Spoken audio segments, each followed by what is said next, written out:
All right. Oh, come here, puppy dog. Come here, sweetie. Are you having a good day today? You having a good day today? Oh, Mike's got a box of tools. He just told me I get to do my favorite task ever. Excuse me, Mike.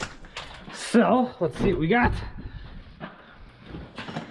I don't know. I'll give you a hint. There's a grease gun on the back of the bench. A grease gun? This guy's a jokester.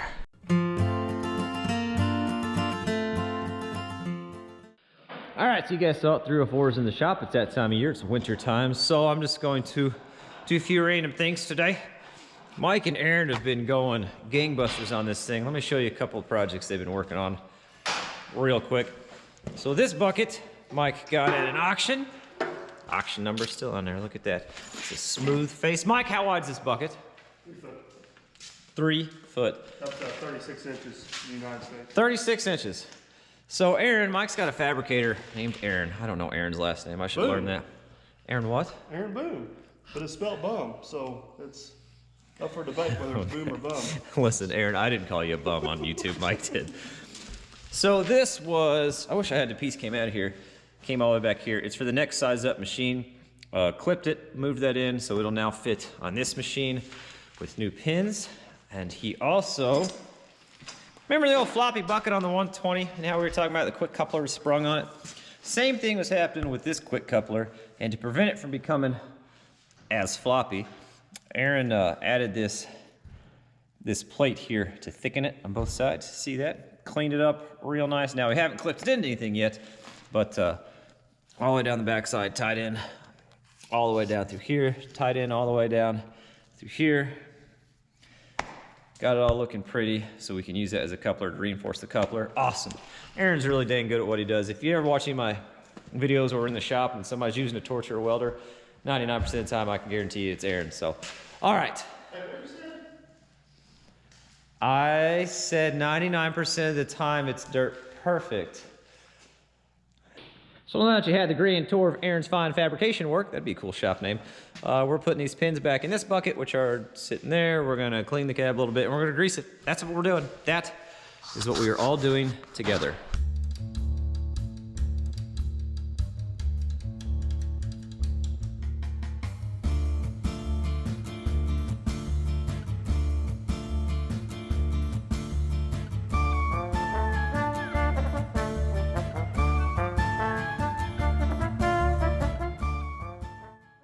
That's as clean as we're gonna get this. Listen, it's not like we're putting it up for sale, not like sailing like a boat reference, but you know, like sail, like make money. We just kind of clean the controls, clean the inside of the cab a little bit, clean the inside of the glass, make sure there's not a bunch of excessive mud buildup underneath the mats. And that's really as far as we take it. I see a lot of videos and pics where guys armor all their stuff every day, and listen, I'm super duper excited for you, but that's as far as we're gonna take it. Greasing, I guess let's grease it. Yeehaw, yeehaw. Trying to figure out why my lighting was so bad. Don't you hate when the overhead crane blocks the lighting for your YouTube videos? Ugh, it's the worst. There we go.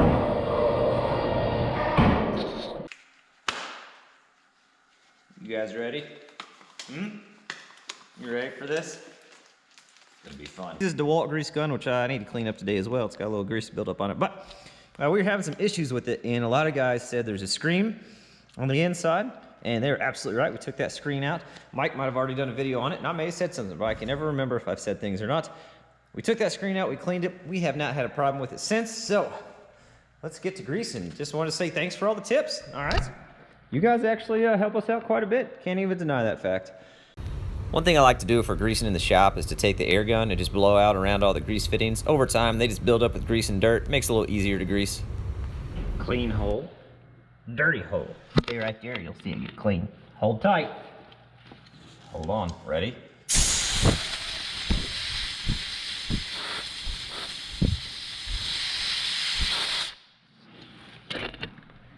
Clean hole. Oh, but I got you dirty, sorry.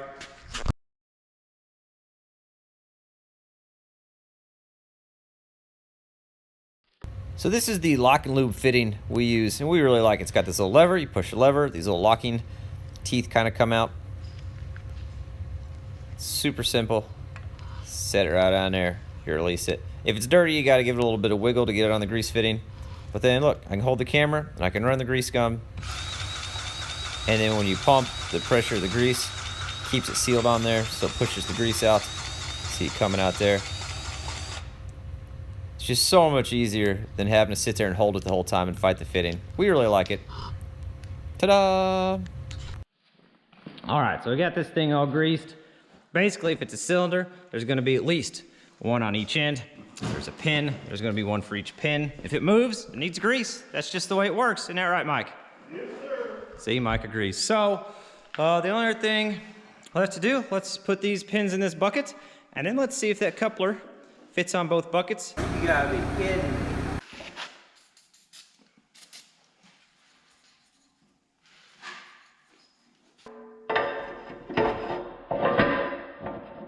That fits in that one better.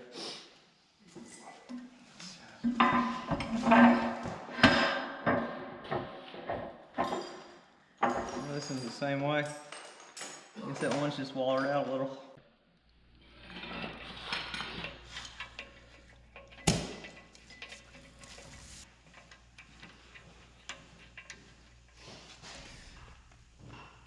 What to do is double check that that modification fits and that the quick coupler modification still fits on the old bucket.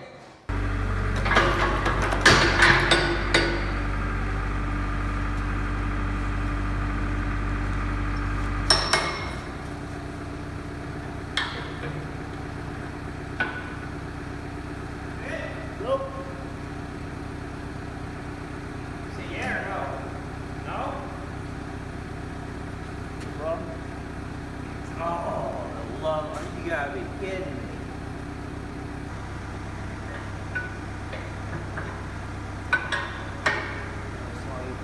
Yeah.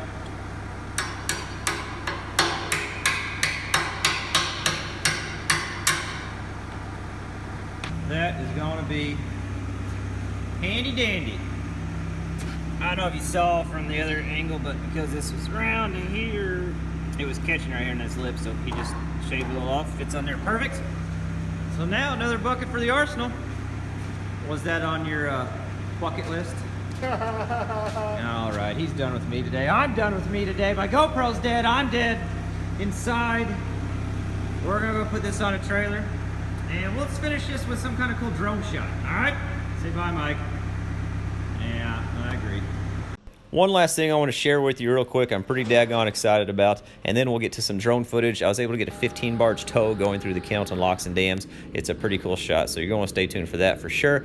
Mike just finished rebuilding a diesel-powered Miller welder slash generator. He's got some great content on that, so stay tuned to Dirt Perfect's page for that, which means he no longer needs this propane-powered generator slash welder. I was able to get it off of him for a pretty fair price because Mike's a pretty fair guy.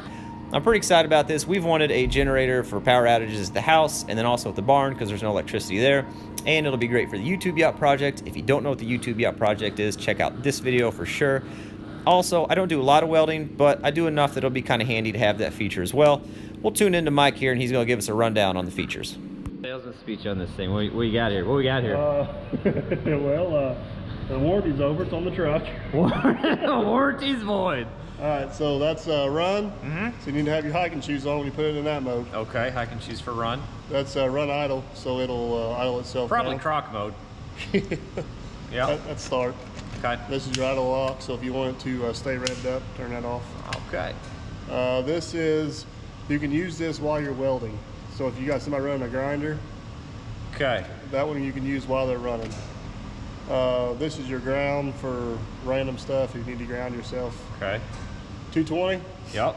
I can't remember. I think it's 30 amp 220. Works pretty good.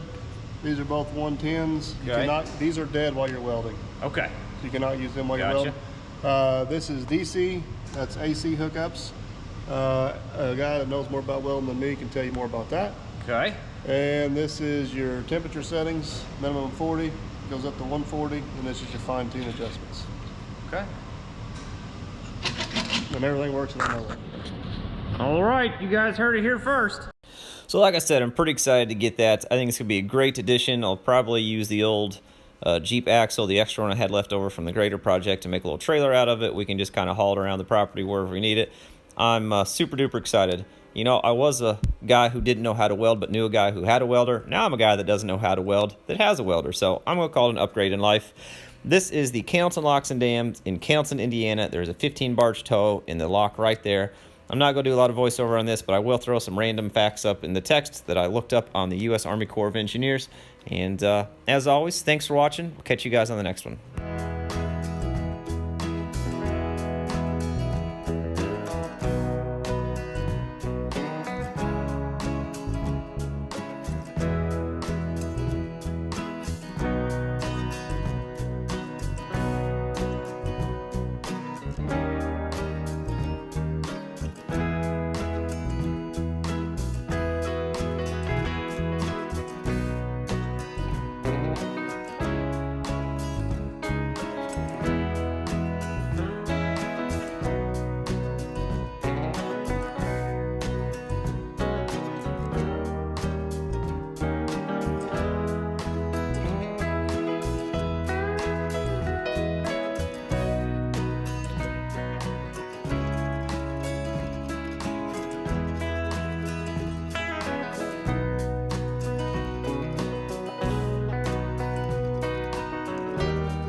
So I am just going to jump in here for one real quick thing. Check out this water disturbance right here.